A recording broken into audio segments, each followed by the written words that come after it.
My name is Ayana Watson. I am in the JOG program. How's your experience been with the jog? My experience has been great. It's more so, JOG is more than what it seemed to me. Like, I don't know, it's not just about the jobs and all that other stuff. It's personal.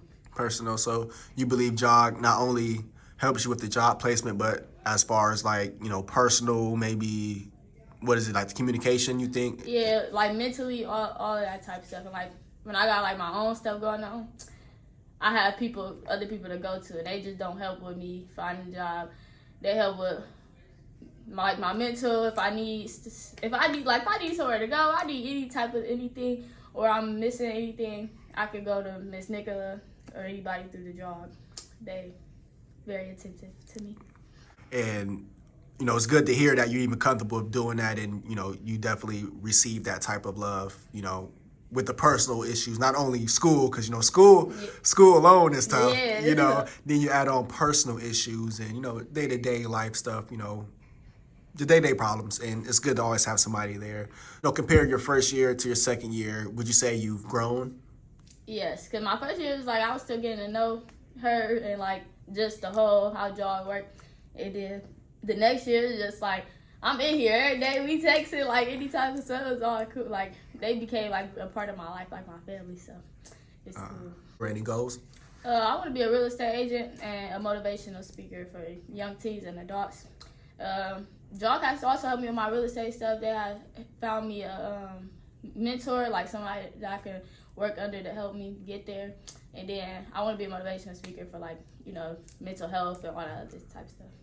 Hey, that's real good. That's real good. Definitely stay focused with that because, everybody that went through something, but now, you can kind of speak and motivate the next generation, and using what you've been through as like a, you're here, you survived, you've been through it, you've been through it. And you've this been generation, it's harder to get through this, and as me being a part of this generation, I kind of know and understand what they probably want to hear and how to get in touch like with them. Yeah. So it'd be different. And how to say it and how to relate to them. Approach the whole conversation. Yep, absolutely. And with it being the summer, so you're done with the job, you're done with high school. How do you feel? I feel good. Like I feel like I don't know. This was really a journey because mind you, I did 2 years at Kenmore Garfield, did 2 years here, seen a whole difference, and then like just seeing the difference in myself from me going through a whole bunch of stages during my whole high school year. Like school is always different every year, and just like elementary, middle, and high school. So like I was going through a lot my whole high school year, and the fact that I made it all the way to the end, because like people would be stopping right there, like right when they at the end. It's like I'm here, I did it. So Yeah, you overcame it. You at the finish line. Yeah, it's more so for me, not for like. I mean, people be doing it for their mom, and everybody else. Like I really just genuinely did it for me, because I didn't been through stuff for myself. So I'm happy about this. That's good, and definitely congratulations on that. You. Definitely, and like you said, you overcame it. We all got barriers, all got something. Now, would you say you kind of compared each grade level differently? What grade level or age would you say was your highest point in life? Or would you say this right now you're probably at your highest? I would say 8th grade year. 8th grade? 8th grade year was the best year I had until COVID came. And that's really what I was. COVID like changed the whole dynamic of society. Like everything just was different. And I didn't get to graduate from my 8th grade year or nothing because it stopped. And like it was so bad because like we was having so much fun. We just got to see the Point trip, the Washington trip. We didn't get to do nothing.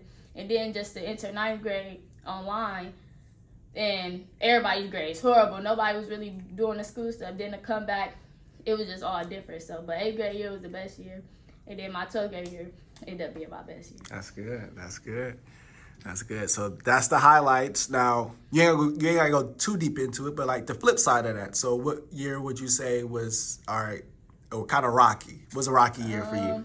I'd say my 10th and 11th grade. Okay, so just recently, within the past 2 years, too. Okay. It was the ending of Kenmore because I was going through my, I was in like a whole depression state of mind. Like it was bad. I barely was at school.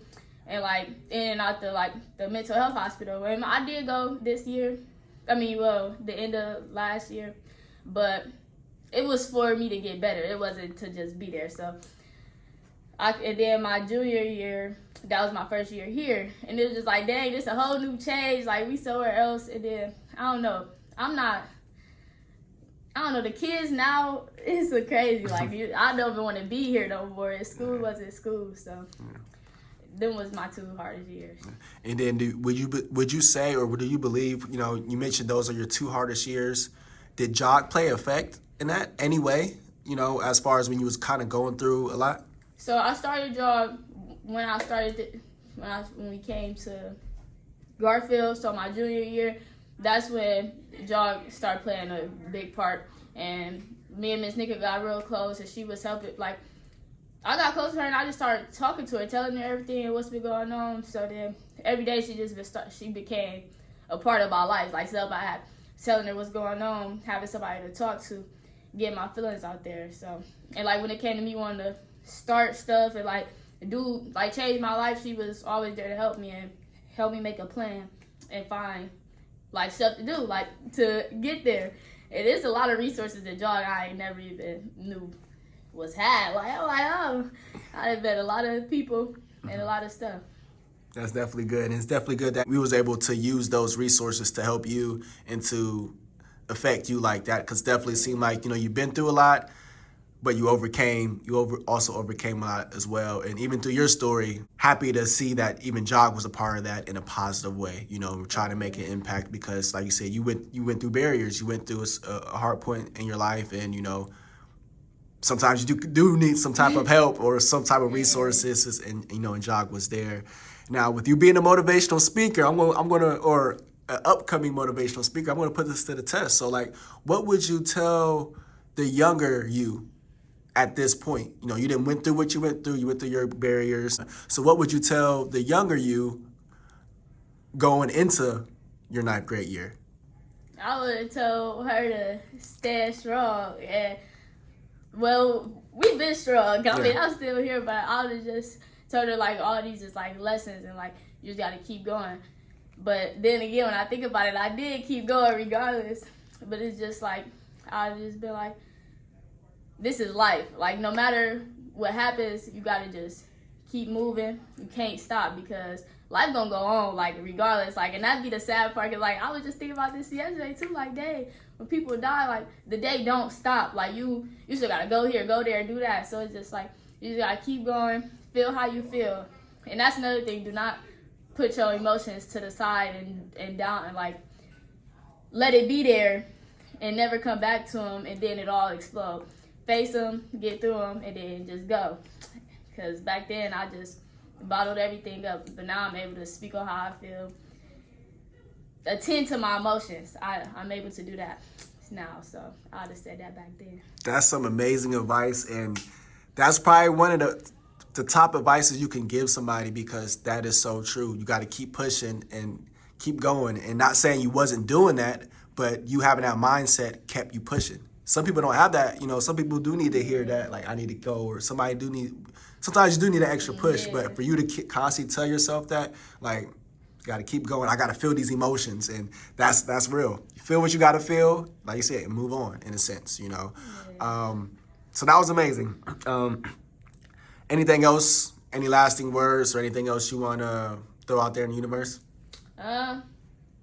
You in school, y'all should try to get yourself in the JOG program. Also, make sure don't just do stuff. Like, I know people like, oh, JOG is just money and this and that.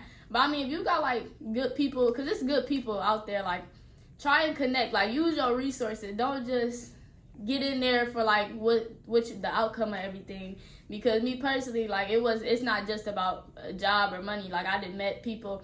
I didn't help my mental. Like, so it's just, like, I feel like when it comes to life, don't just look for everybody just money-based. Don't do that. Life is more to life than just that. So, yeah, I'll tell y'all that. And to do what y'all want to do regardless of what anybody say. But make good choices.